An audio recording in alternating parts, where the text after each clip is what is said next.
I've made the waveform extra big so I can tell if there's an annoying buzzing sound. Alright. Sorry about all that shit.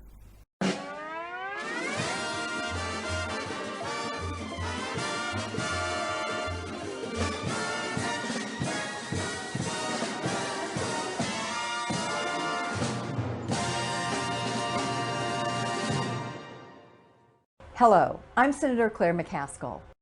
Hi, Stephen.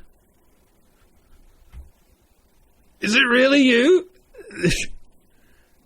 It's not Senator McCaskill speaking. She can't write comedy. Think of it, neither can you. So I guess I'm talking to your army of Harvard Jews. Shut up, Jews! Satire! I'm kind of considered one of the go-to guys for manosphere satire at this point, so I felt it was my duty to give this the once-over. And I've got to say, I've become quite wary of shit like this now. You've probably heard it already, but let's have a listen. As one of just 20 women currently serving in the Senate, it's important to me to encourage more women to run for office. But equally important is encouraging more men to sometimes just shut the hell up. Now, yeah, I'm drinking it with Coke. I'm tired. This is another sort of cousin of Poe's law.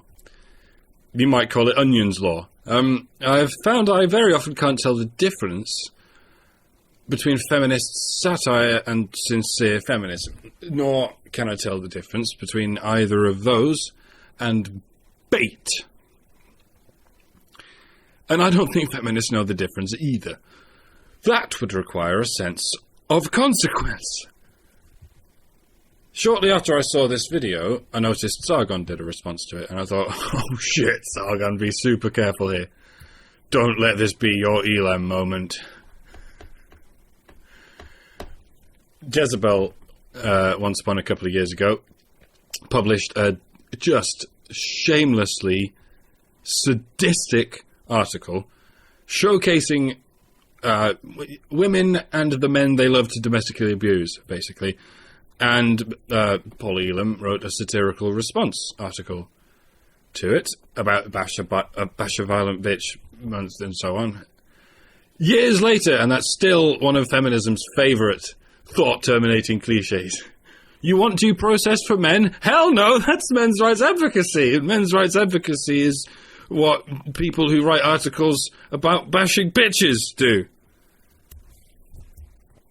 And I think part of Paul's intention was indeed to create that kind of attention storm. If you can say that, then I can say this, and so on. But Paul's mistake was to underestimate feminists' ability to erase their memories and deny their actions completely. He thought he'd be able to say, well, I was responding to the Jezebel article. Look, the link is right there on the page. And then everyone who accused him of advocating violence would have to face the cold, hard reality that feminists genuinely do advocate for violence. And this argument could be turned back on them every time. That was foolish. Optimistic, but foolish. As we now know from experience, this is how that conversation goes down. You want due process for men? Hello, that's men's rights advocacy. And men's rights advocates are people who write articles about bashing bitches. It was a response to a Jezebel article. Look, the link is right there on the page. That didn't happen! Yes, it did. Look, it's all date-stamped. Look, first Jezebel, then that, and then there's even a disclaimer saying, that didn't happen! Or it doesn't matter, or feminists aren't responsible for their actions and men's rights advocates are, because equality! The point is, men's rights are bad, and I managed to think of a reason why, and you do not have permission to disagree with that reason! Because reasons!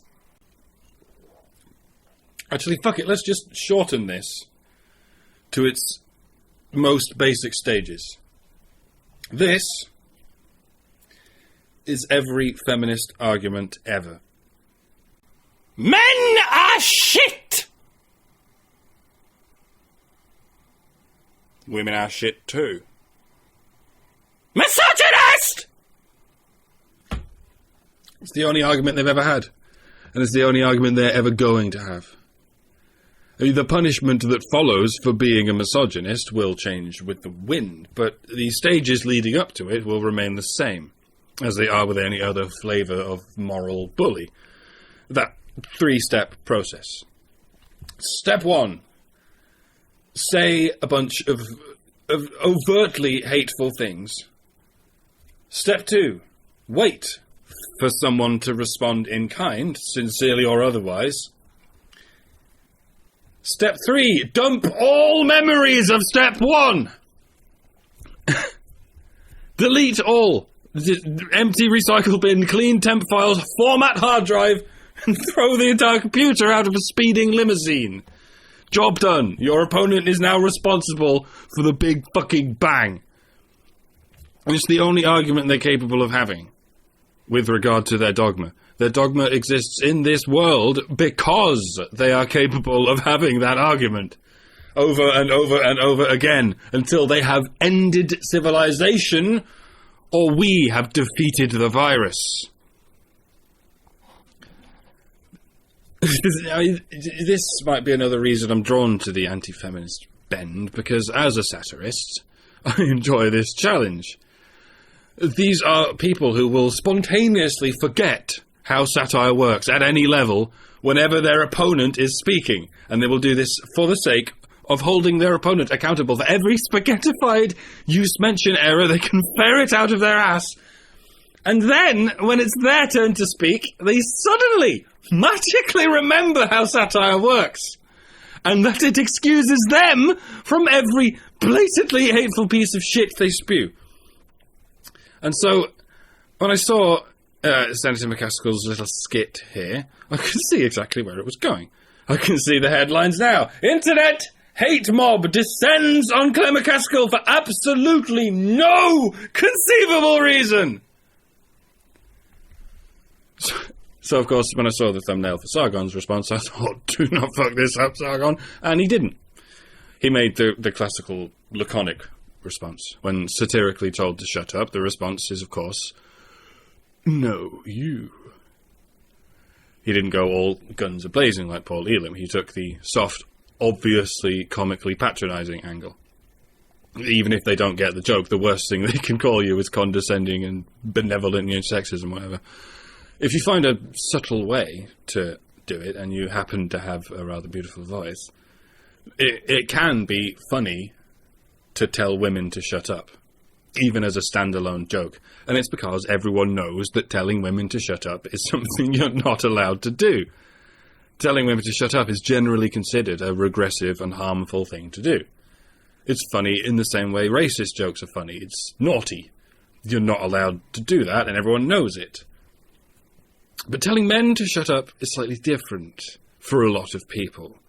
Telling men to shut up is progressive and perfectly healthy. Telling men to shut up isn't funny because of naughtiness. It's funny because it's true. Men really do need to shut up. Isn't that right, Stephen?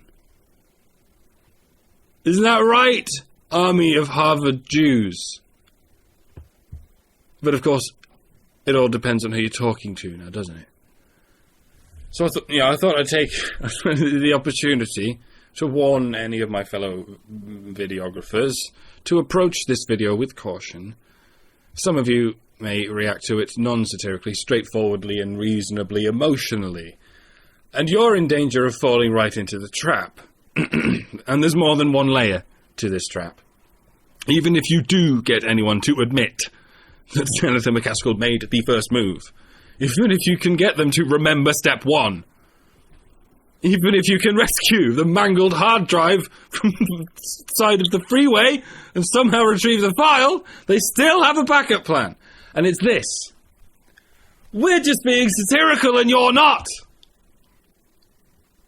Because after all, satire is a function of high intelligence, and that means we understand it and you don't. And the conversation will go something like this. Fuck you, Claire McCaskill! Misogynist! She's telling men to shut up, even the fucking homeless ones. You just don't understand satire. She's not actually telling men to shut up. She's just like going, what would happen if I said this? None of us genuinely believe men need to shut up. It's only funny because it's naughty, you see. All right.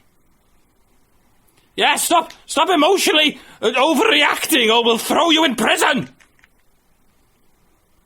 And you should totally talk about your feelings. Hi, audience. That was a brilliant skit there, wasn't it, by the senator? You like how we told men to shut up? Isn't it funny how we genuinely do believe men should actually shut up? High five! Now let's carry on telling men to shut up because we do actually mean it.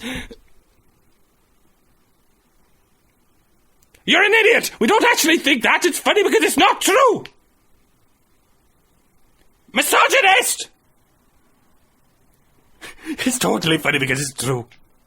This is what you're trying to do, Stephen. You're doing exactly what the radical clerics do. When they're talking to the media, they say, we're a religion of peace. And then when they're talking to their devoted flock behind closed doors, they say, behead the infidels, widow their wives, orphan their children, show no mercy. Unfortunately for you, Stephen, and also you, John Oliver, don't think I've forgotten, you make the mistake of broadcasting your sermons to millions of people, including the people you're trying to deceive.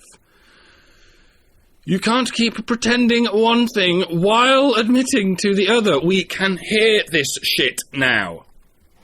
The only thing stopping this house of cards from falling down completely is the dog-eared mesh of duct tape holding the doublethink together. And it can't last. You are not better at satire than the have-nots. Because the one thing the have-nots have that the haves don't have is a sense of self-doubt. You made us this way. And the monster you created is finally growing stronger than you.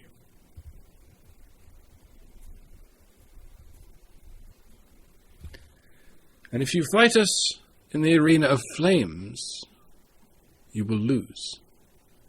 Slowly and horribly. I look forward to our future together, Stephen. These are fascinating times we live in. Oh shit, I completely forgot to respond to Ms. McCaskill, and I'm not going to. I don't even care if it's bait or not. I can kill a lobster whenever I like. Why the fuck would I care about a dead minnow hanging from the stern of a dinghy? Goodbye, and fuck to sleep.